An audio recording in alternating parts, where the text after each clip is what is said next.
guys, guess what?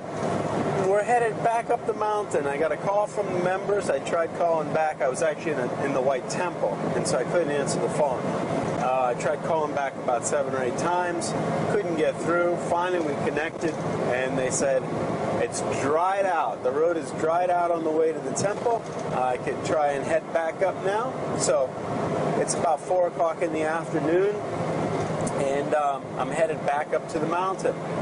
So we'll see as we get closer just how treacherous the road's going to be.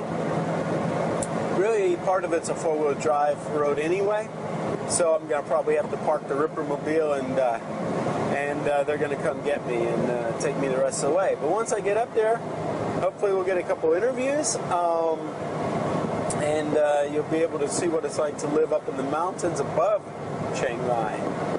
It's supposed to be beautiful up there, and you can see the lights of the city from up there, and it's cooler, which would be nice as well. So anyway, that's where we're headed. Come along with me for the ride. When we get to the treacherous part, I'll let you see the difference between now and the last time I saw it. Now it's sunny where I'm at in the city, but sometimes it's a lot different. Now, last time I talked to him was about an hour ago, and it was sunny, so we'll see when we get up there. But that's where we're headed, and I'll connect with you again when we get closer, okay?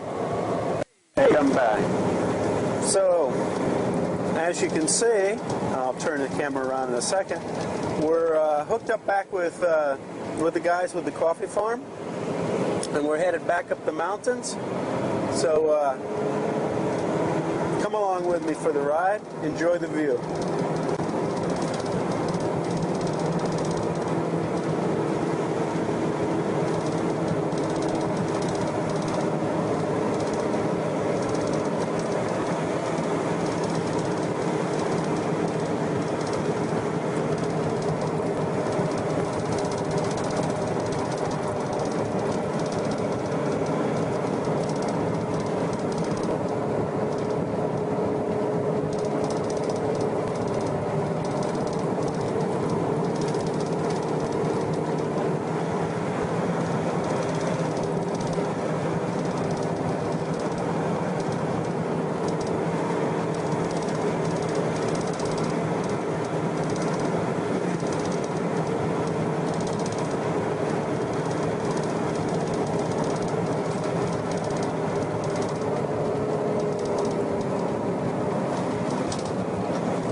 Okay, here we go. Now this is where we sort of had our problem last time. As you can remember, you probably saw the lake last time. Let me avoid some of these potholes. Hold on a second. Okay. Got some fishermen here hanging out fishing. Okay, here's the river that we went across last time, which is still running fairly quick.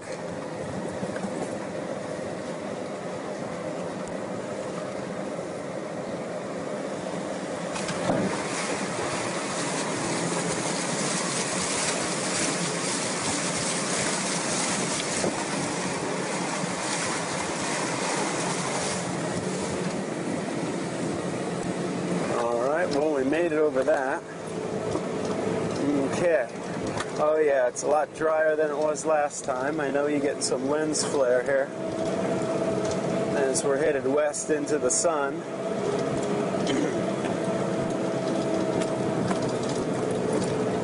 There's a new road going in here. When that's completed, it's going to be a lot better. Maybe I should roll up the window so you don't have to hear the engine.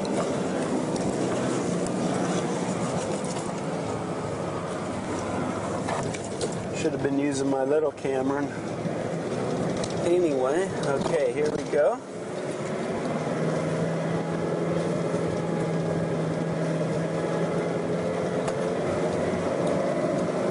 Get some speed up going up the hill here.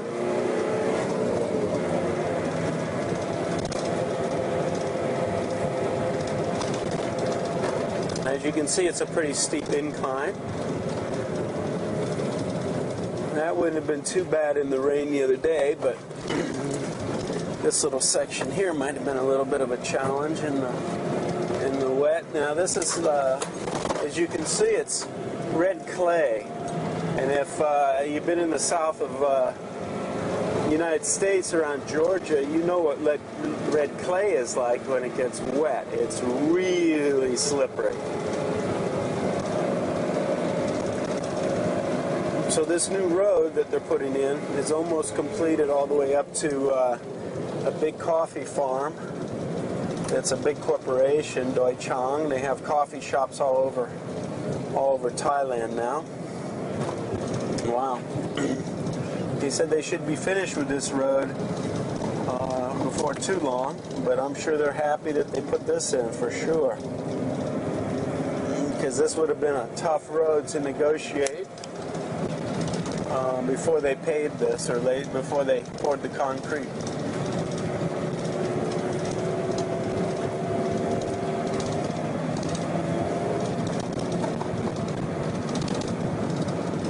Wow, nice view.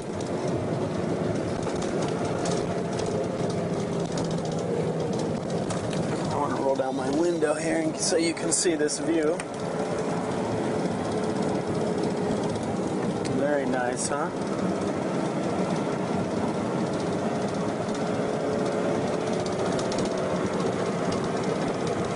Okay, now the road stops here. This is the end of the new road. Okay, and now we're back on this dirt road. So I'm going to pause this, I think. If it gets bad, and I think I'm going to need to pay more attention, I'm going to pause this, and we'll pick it up once we get up there. But for right now, we seem to be okay. But you can see when it was pouring down rain the other day, I would have been slipping and sliding, and I would have probably been off in a ditch somewhere. So I think it was a wise move that I turned around and went back to the city.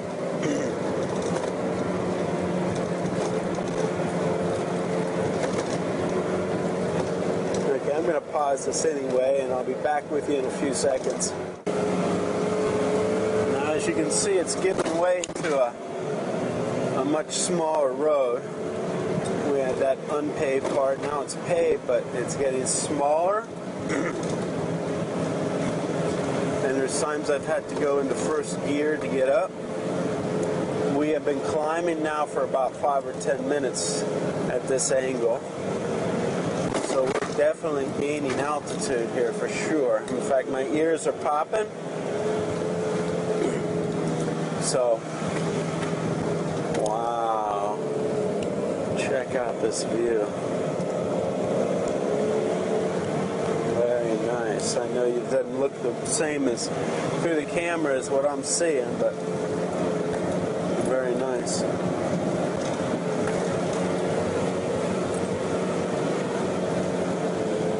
And as you can tell from the rocking and rolling on the camera, it's a little bit of a bumpy road here.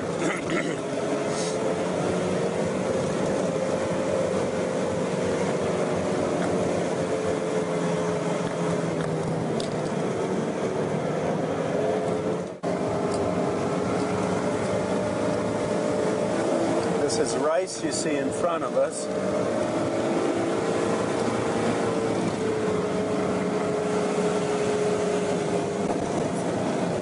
Still cold. Oh, big bump.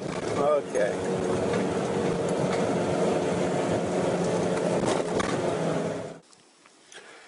Hey guys, good morning. It's a cloudy, a little bit cloudy morning on top of the mountain. I made it up here. Got a chance to talk to our member and his partner in his coffee business, and his partner's wife made some hill tribe food. We had some rice and some mushrooms and some squash with pork, I think. I don't eat pork, but I picked it out, but it was really delicious. And we got a chance to hang out and talk, and we're going to get a chance to interview them today, I think. what a night, I got to tell you. I'll show you the view from up here. Incredible. The place isn't finished yet. They call it the coffee house. No walls, but we do have a roof and cement foundation that I'm sitting in, and an outdoor shower that I used this morning, but last night it's open air. Got to sleep overlooking the lights of Chiang Rai from up here, and about 1 o'clock you could see the clouds moving in. Actually, there was lightning off in the distance. Beautiful. So I got the lightning off in the distance, the view of the lights at Chiang Rai. Very cool. While I was sleeping, no windows, no doors or anything obstructing the view, and like I said, the lightning was rolling in, and I sat up and watched it for a while. Very nice. About 3 o'clock, the storm rolled in and it started raining. Beautiful breeze coming through here. It was really a nice sleep. Had a little problem with no-see-ums about 3 o'clock in the morning, or actually about 1 o'clock, right before the rain started, as it started to roll in. Some niece, I don't know if you, around the beach area, if you know what no-see-ums are. They're little tiny bugs, you can barely see them, but if you look at them under a microscope, their jaws are 3 times as big as their body, and they were biting a little bit. And I told these guys they got to sleep under mosquito netting up here. It's really important to buy some mosquito nets and sleep under them. Not so good to sleep with the mosquitoes, but it was cool, and there weren't many mosquitoes actually. But I got to show you this view. It's incredible up here. It was a journey to get here. You really need four-wheel drive, and from the main house, Kai is the partner. From his house to get down to where we are now, where the coffee's growing, and you look outside, I'll show you, you've got rice growing, corn growing, coffee growing, but to get from the house down to here, it's a challenge. I use a motorbike, but it slips and slides around on a little rocky, rutted road. But this is very cool. I'll give you a little tour of everything real quick, and then we'll wait for them to show up with some really good coffee, and then we'll sit and talk to them about what their plans are and stuff. I talked with Kai while we were eating for about, 2 hours about what I think the potential is for up here. I think it's very cool. People would love to get away and get up here and hang out. But let me give you the tour real quick. So this is the house that they actually are calling the coffee house. I think Kai's going to actually live in this, the partner, and make it his home. We'll see how far it makes it towards being a coffee house, which I don't know exactly what coffee house means. To me that means sort of like a reception area for people to come up and learn about making coffee and stuff. We actually have some coffee plants, seedlings, and they planted a number of things around here, but it's primarily going to be coffee. This is a bike I used to get up here, or get down here from the main house. So if we walk down to the coffee house here. Oh, and by the way, our member lives in that little place down there. And he said he was going to show up this morning with some really good coffee, so I'm waiting on that. So let me show you the house here. Very nice. Got a little outdoor sink area here and toilet. And if you notice, right now, there's no roof over it. So that's an adventure. Doing your thing out under the stars here. And this is the shower. Again, outdoors. The shower outdoors is cool. I love showering outdoors. In Bali and down in the islands, showers are outdoors like that. But anyway, the water actually runs up inside this log and then out this little thing. And they actually have hot water. There's a a gas hot water heater and tank in here, and I guess I missed the instructions on this because I tried using it this morning, and it was cold. It was very cold. I think I missed the part about how to fire it up to get the gas burning, the natural gas. Now this little cage here was for a civet cat that they had. And if you don't know what that is a civet is a little animal that eats coffee beans and then poops them out, and it does something to the beans, and it's supposed to be really, really good coffee. The rain's starting again, but I want to show you this here. Hold on first. Let me show you. Got a refrigerator, another little sink, kitchen sink, place to sit, hang out. Notice there's no walls. They're making some doors and stuff and some windows here, but they're not in. The bed I slept in last night, bamboo walling, and these all flip up and open like this one over here. These are made from woven bamboo, and some more doors and stuff here. And now let me show you the view. This is the view. And the view I had from the bed last night. And a little place to sit over here is where I was just talking a few minutes ago. But check out this view.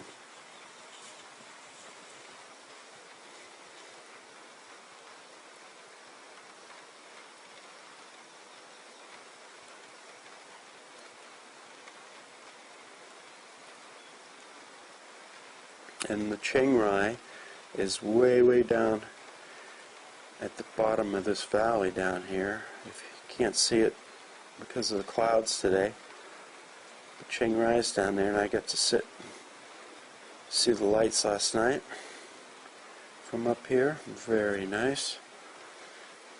Got rice growing, which the hill tribes up here are growing it on the sides of the mountain without it being terraced or sitting in the water in paddies, so to speak. They actually grow it on the hillside. Then we got corn. And we got corn down here growing. And then, of course, we've got coffee growing. Very nice, huh?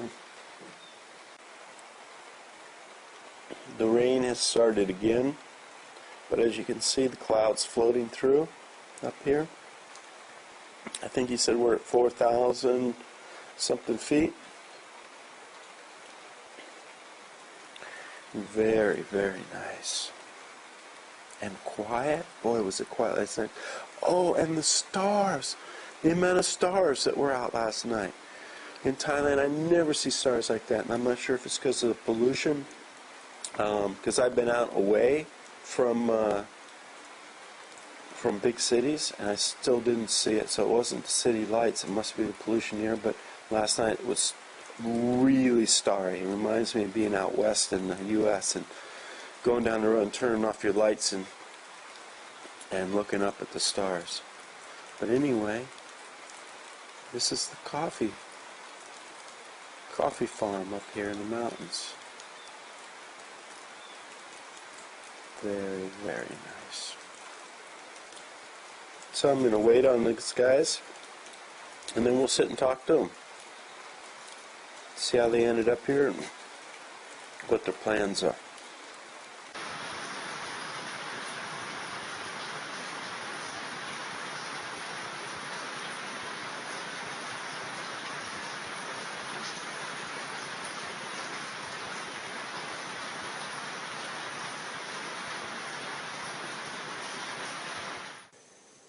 Hey, JC here. We finally made it up to the coffee farm. I spent the night. I did a little video about this morning when I woke up about hanging out in the quote-unquote coffee house.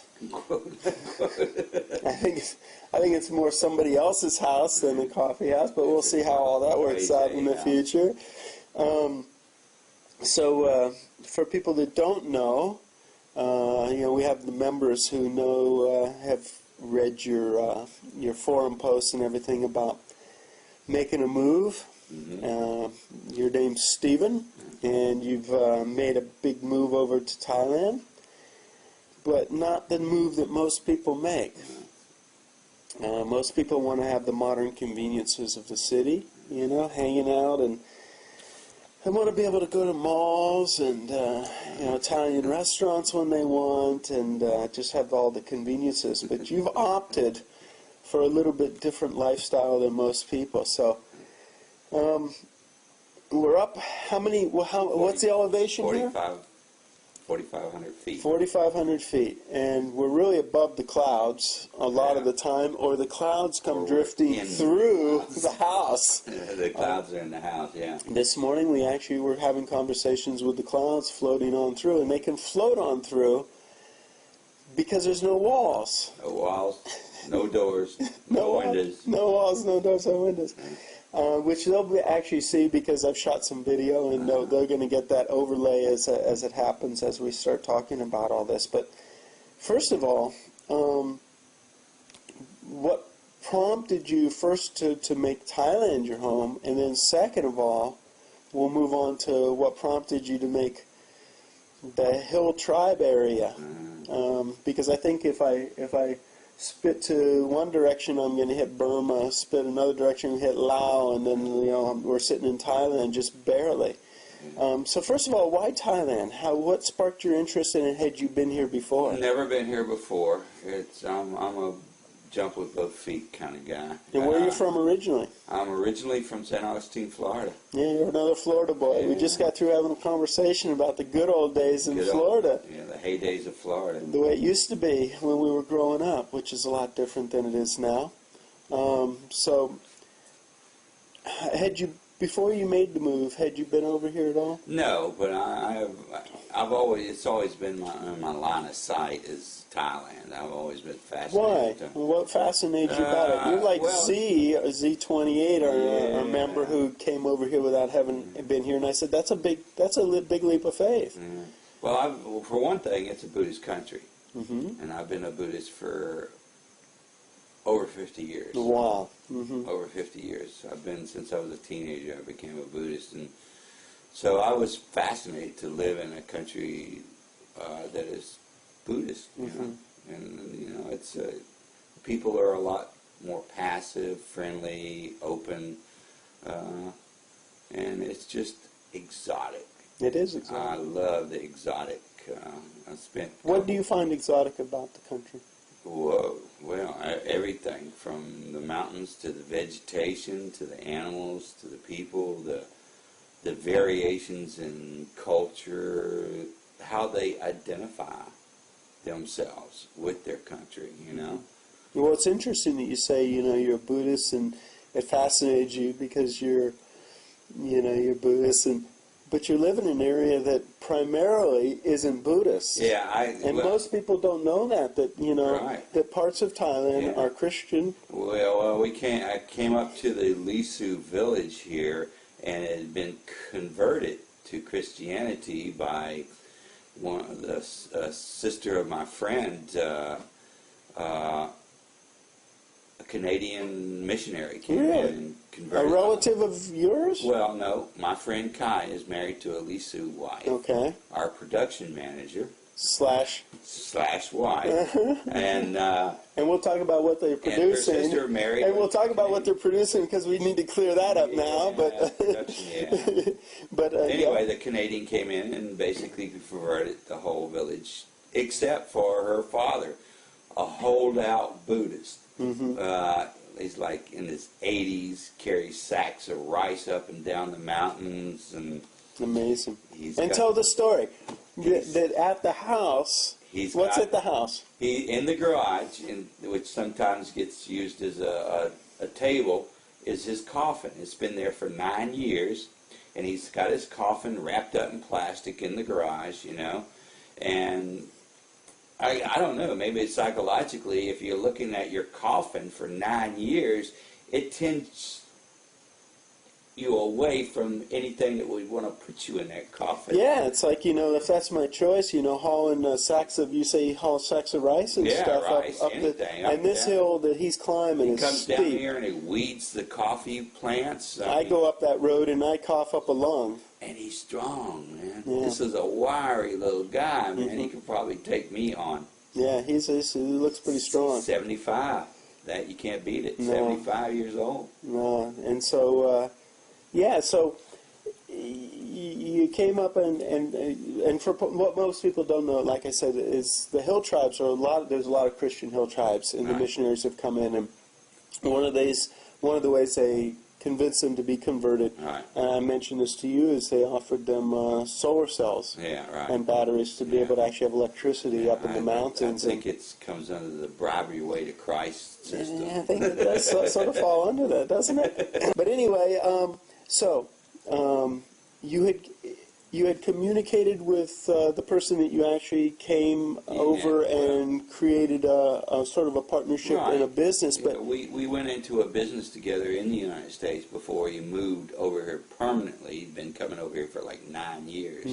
And I knew him through the work I was doing and everything, and we became friends, and we thought about different things, and he found out about me doing coffee in Jamaica. Yeah, give us a little background about that. A couple years in the Blue Mountains of Jamaica. Because this is the coffee guy right here.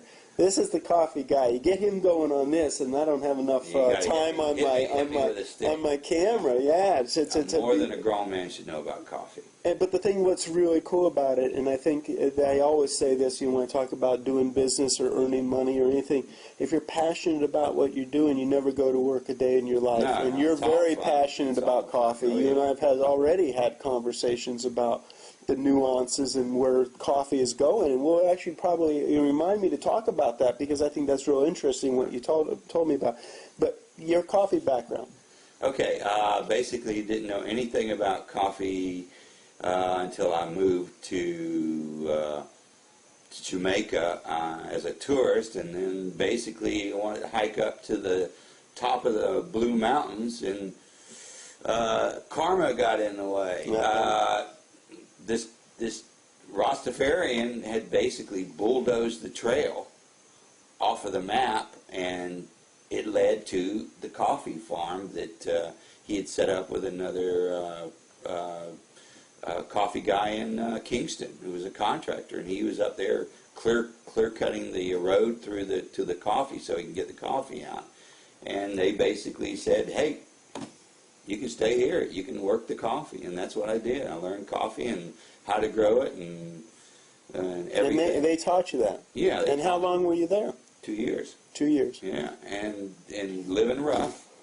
There was an upstairs farm, which was about 900 feet up above the bottom farm, and downstairs it was basically a zinc roof with a dirt floor, and that was it. Yeah, that's it.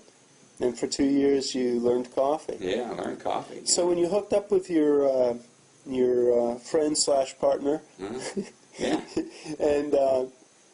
and he said, "Hey, I met this lady, and got married, and they're growing coffee up there. Yeah. Would you like to come join us?" What was your reaction to that? I said, "Okay, show me where the boat is. I'm ready. I'm getting on it." Anyway, I was just ready to go, Why were you ready to go? Well, I used to be a building contractor for like 15 years, 17 years, and got so old that I couldn't do the work, so I went to work for Lowe's, working as a sales specialist and doing flooring and stuff like that.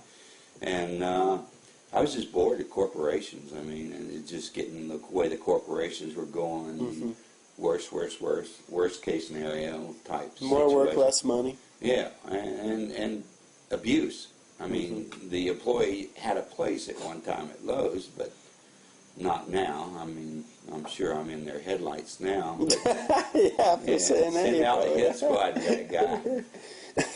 Anyway, and Kai would come by, and I used to give classes how to tile a floor, how to do any type of flooring. And he'd come by, and he was working on his his house, and he wanted to do some tile, and I showed him at the class and everything like that, and he stuck around, and we became friends.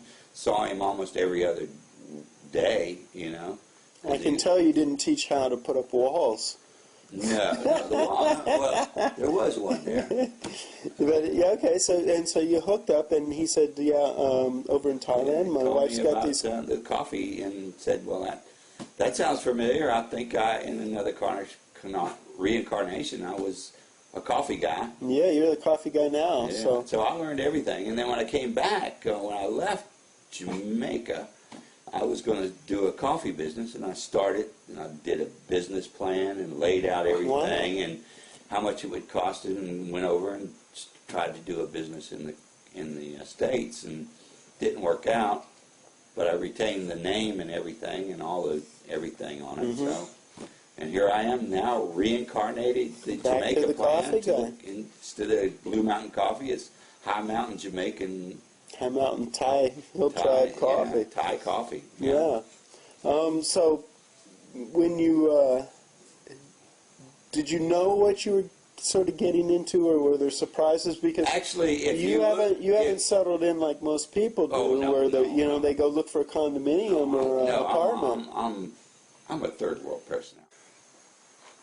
So anyway, our battery ran out there, and so we're going to sort of pick this up where I think we were leaving off, and that was, you'd been in Jamaica, you'd done the coffee business there, learned the coffee business, and you decided to, you met your friend / partner, and he was married to somebody, Hill Tribe.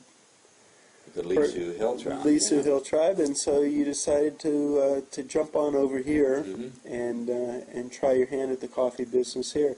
And I had asked you before about the language, the challenge with having a different language that's not even Thai language. Right. And have you been able to, it's nice because you have a partner here that speaks English, right, that you can actually communicate with. Other than that, do you feel that you're still part of the community here? How do you feel about your role in the community with the Lisu people? Well, basically, I think of myself as the entertainment. Yeah, you probably are. Yeah, I've done a few things that have been off the wall here to basically instill me into the memory of some of the people here. Rode my bike up, first time I got my bike and rode it up and had a flat tire getting up into the square and ran into a wall in front of a group of Lisu. So basically that was a biggie, Anyway, things like that, that's part of who I am. I just... Have you found the people friendly? I found everybody friendly. No problems with the people. They're always friendly. They're always... you meet them going to work, you meet them coming down, going back home, and they're all friendly and all open. Yeah, they're all wave and they smile, and they're basically friendly people. How about the food?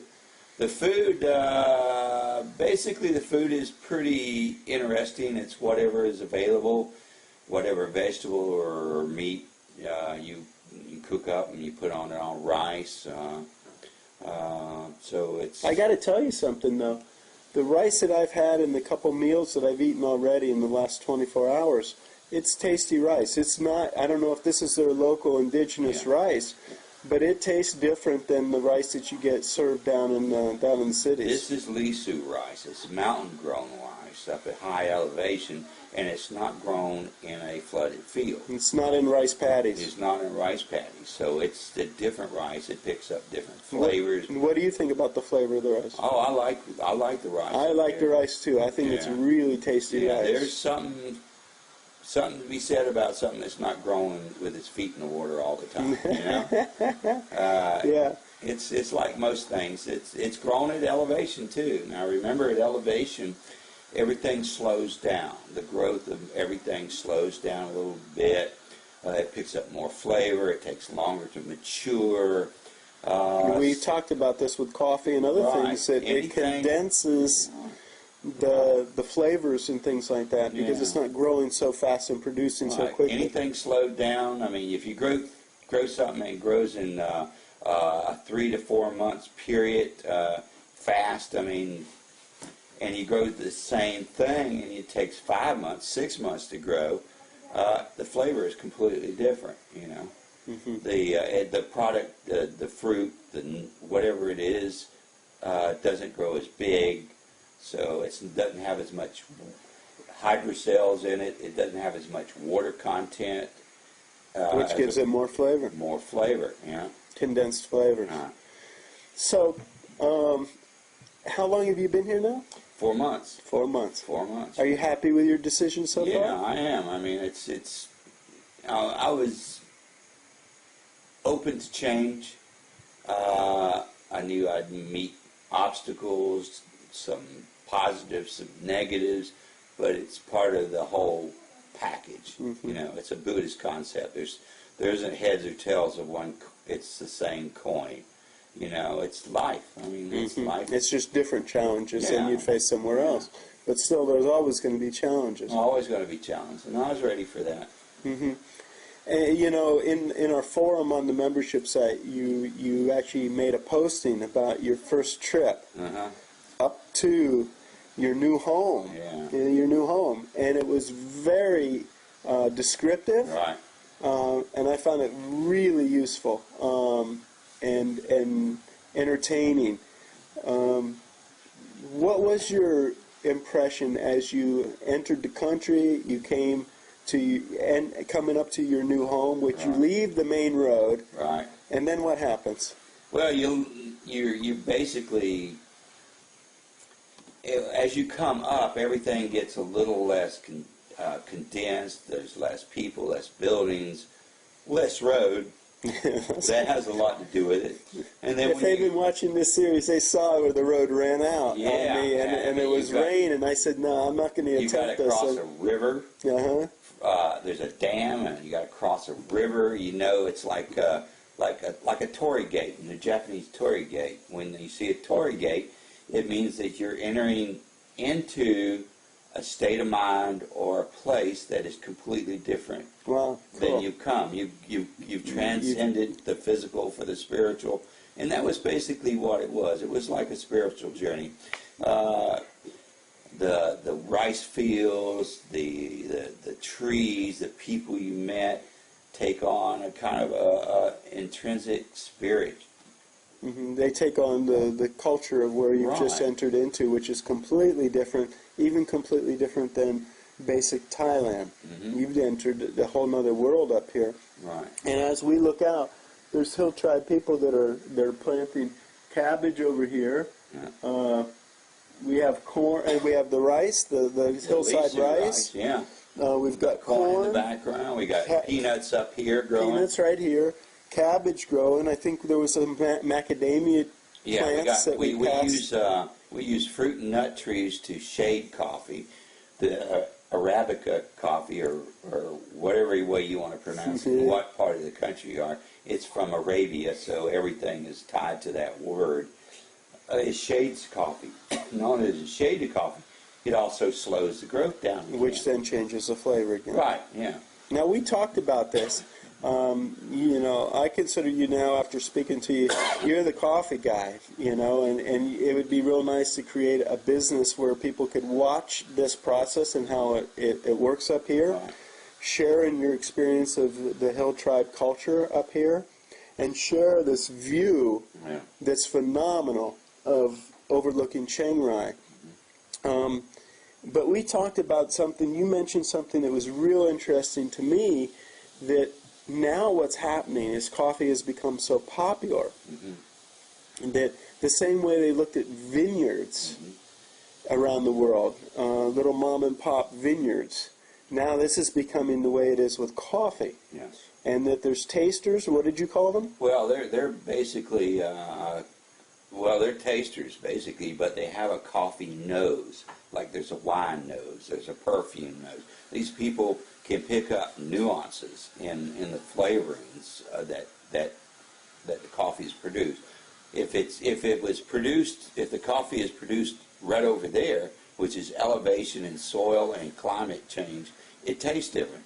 Most people can't taste the nuances, but it exists. I mean, they can pick up overtones of chocolate, kind of a nutty flavor. I mean, these are terminologies that are beyond my nose. But I can tell good coffee from bad coffee, but I can't tell where it was grown. I mean, this is no longer Thailand coffee. It's no longer Jamaican coffee. These are the farms that are in Thailand or Jamaica or Guatemala, and they become the farm becomes the name that's on the coffee. Not it's Guatemalan coffee, but it's from the. That's very interesting to me. That's very cool. I mean, I like it. Yeah, I mean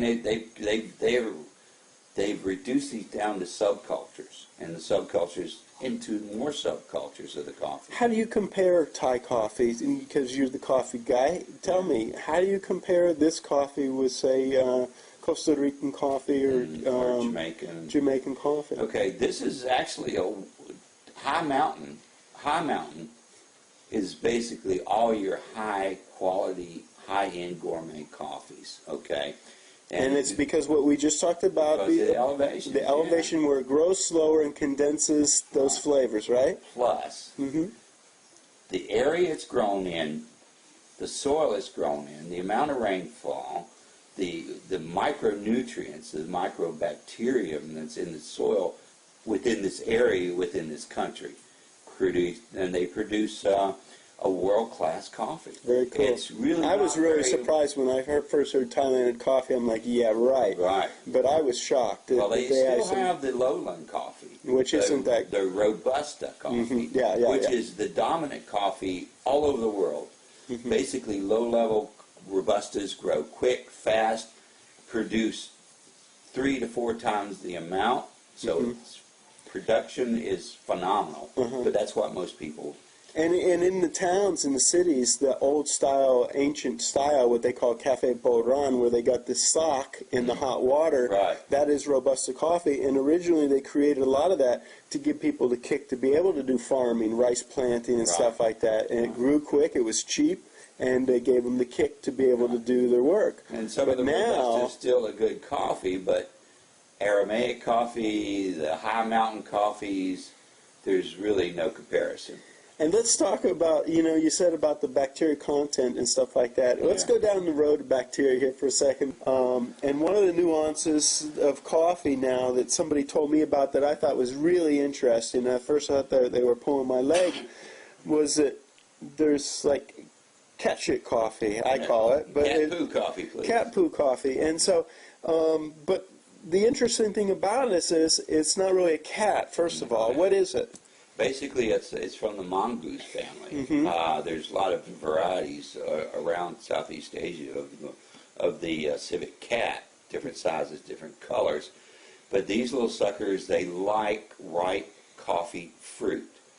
Coffee is a fruit plant, and the bean is just a seed that's in it. And they pick the ripest fruit they can, and they digest it. And then they digest it out. And it comes out like a baby Ruth bar, and you say that they dig their own latrines? Yeah, well, they like to go back and poo in the same area. It's like a dog marking his territory. They like to go back to the same place, which makes it convenient for collecting, because it's really expensive to collect all these little things, dry them out and process them.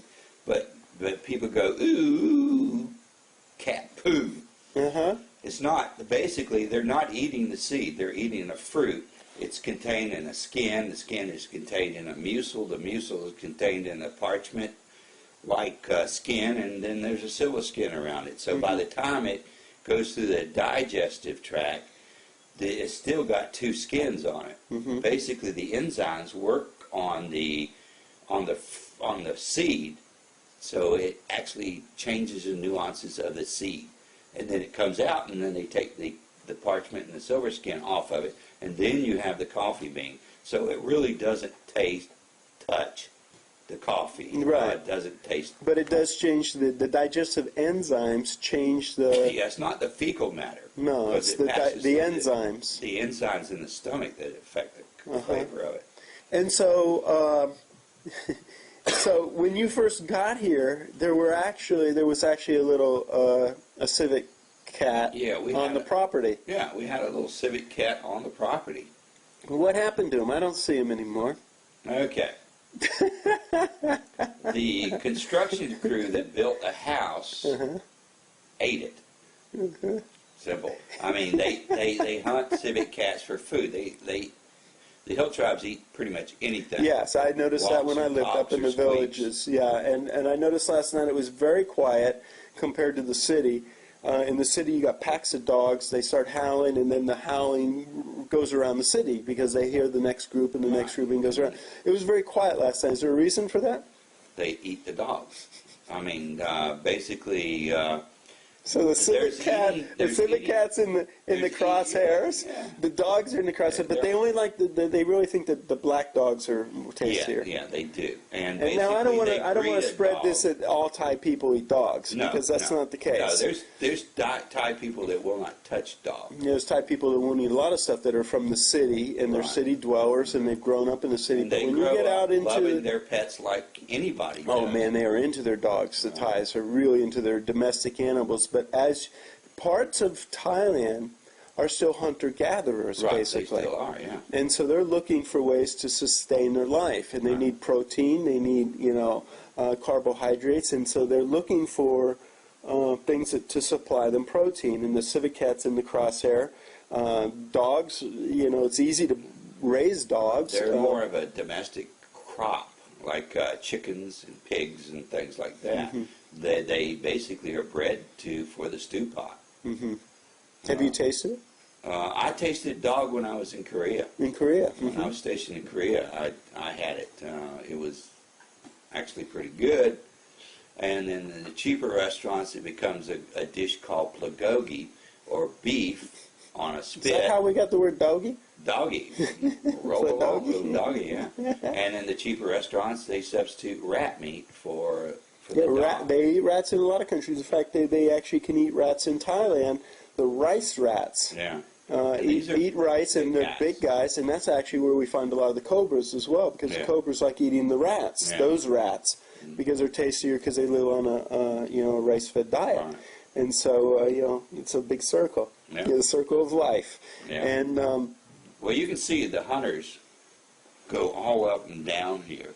They make these rifles. They look like the old Davy Crockett That's rifles. right. They look like muskets. Barrels like that. That's right. And they got a little pellet that they shoot, and they go around here and they hunt for rabbits and whatever else. And if your pet happens to run out in the fields, it's going in the stew pot too.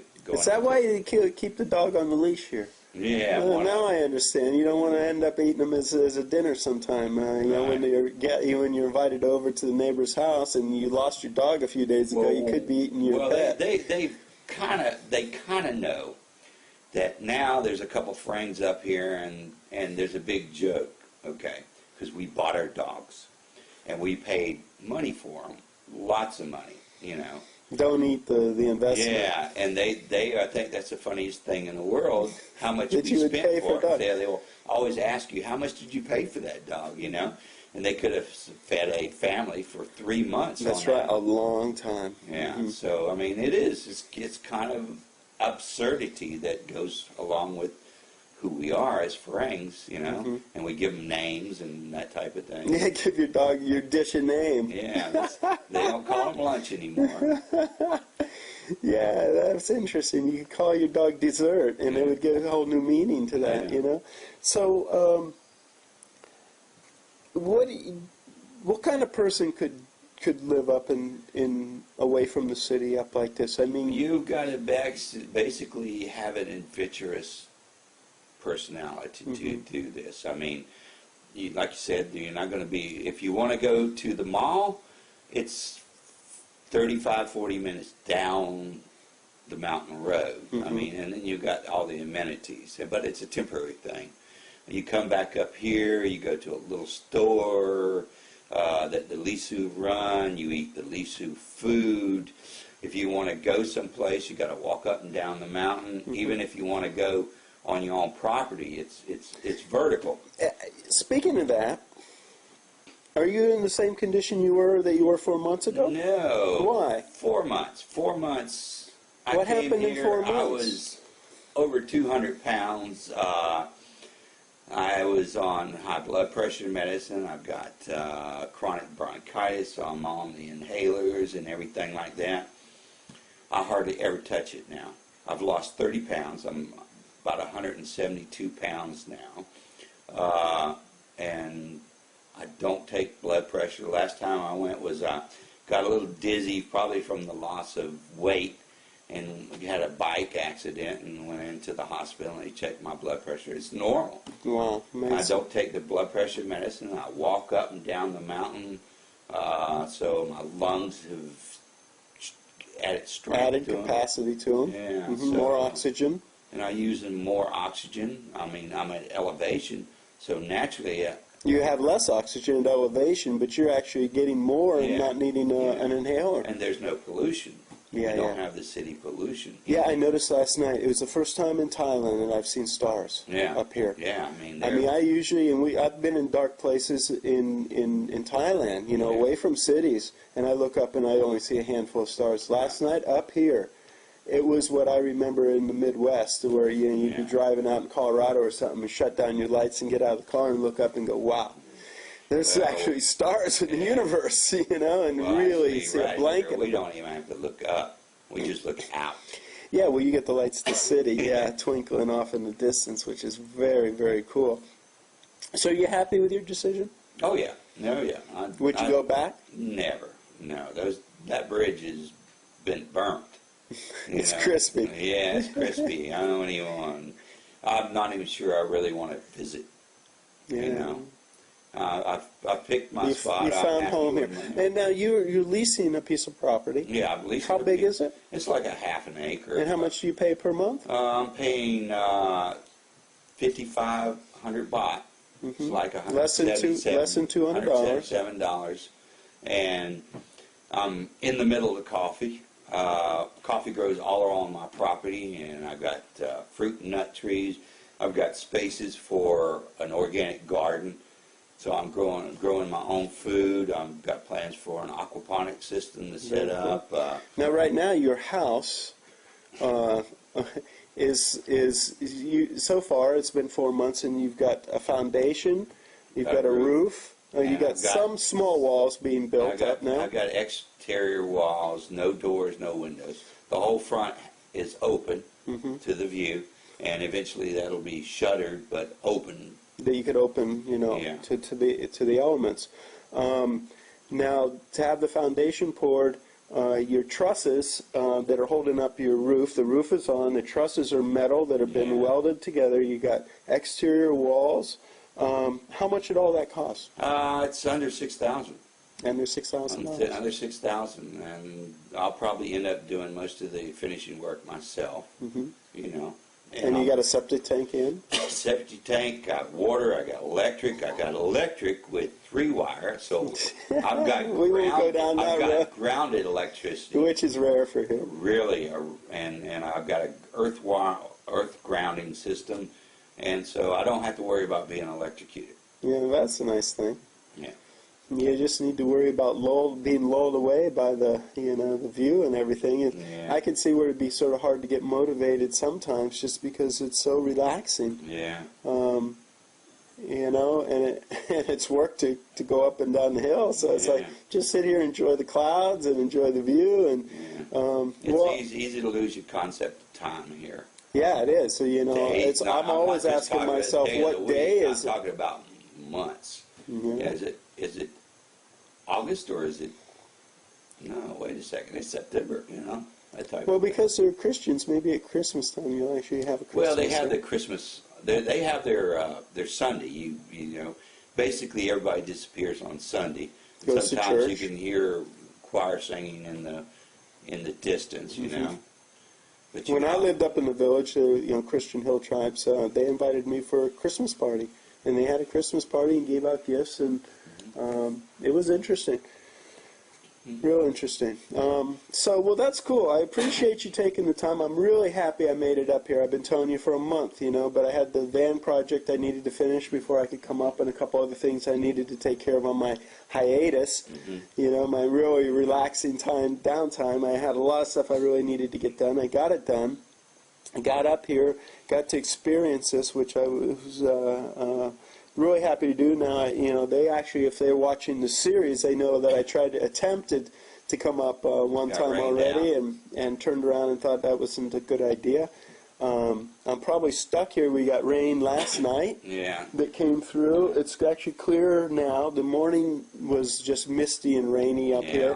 So I might have to hang out for another day or so. That's fine. Yeah, maybe not a problem.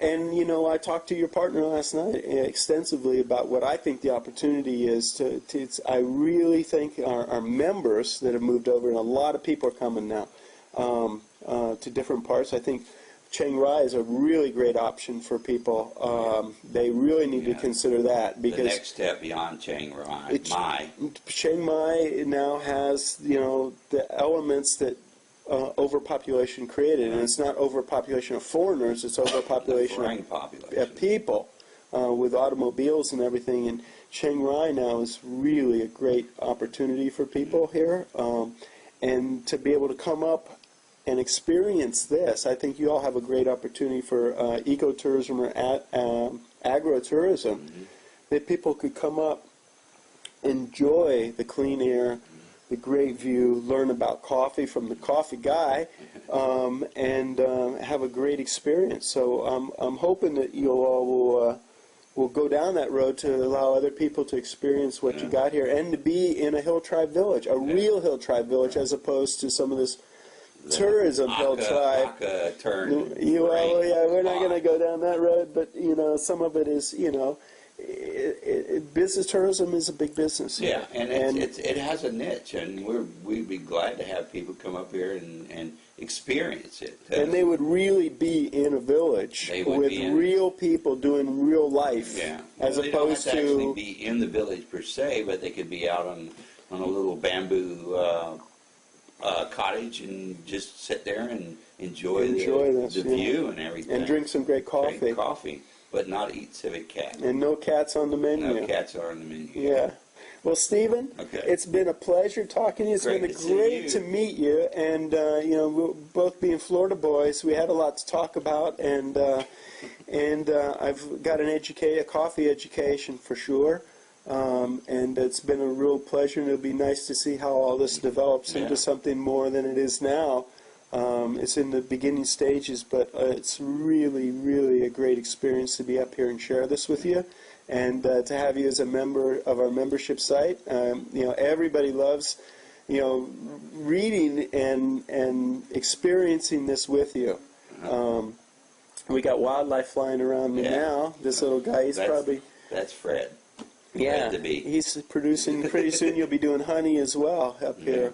That's not a bad idea, really. Get in an apiary going and do honey-flavored coffee. Yes, honey-flavored, or honey-flavored coffee wine. Yeah. We talked about that. There's a lot of byproducts of the coffee that's never have been used. Because it's a fruit. And there's and a lot everybody of... thinks of it as a seed.